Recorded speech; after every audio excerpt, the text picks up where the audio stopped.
അവൾക്ക് മഹാനായ അബ്ദുള്ള തങ്ങളോട് ഇഷ്ടം കുറഞ്ഞ പോലെ അവളോട് ചോദിച്ചു, എന്തു പറ്റി? അബ്ദുള്ളയെ ഇഷ്ടപ്പെട്ടിരുന്നവളായിരുന്നല്ലോ, ഇപ്പൊ എന്താ അബ്ദുള്ളയോട് സ്നേഹമില്ലേ, ഇഷ്ടമല്ലേ എന്ന് ചോദിച്ചപ്പോ ആ സഹോദരി പറഞ്ഞുവത്രേ, അമ്പിളി തോൽക്കുമാർ മനോഹരമായ പ്രഭാവലയമുണ്ടായിരുന്നു അബ്ദുള്ളയുടെ പൂമുഖത്ത്. ഇപ്പൊ അബ്ദുള്ളയുടെ മുഖത്തത് കാണുന്നില്ല.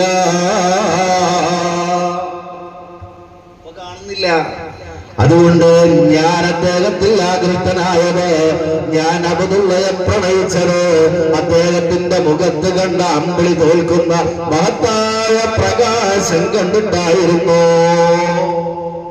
ആ പ്രകാശം മഹാനായ റസൂലുള്ളാഹി സ്വല്ലല്ലാഹു അലൈഹി വസല്ലം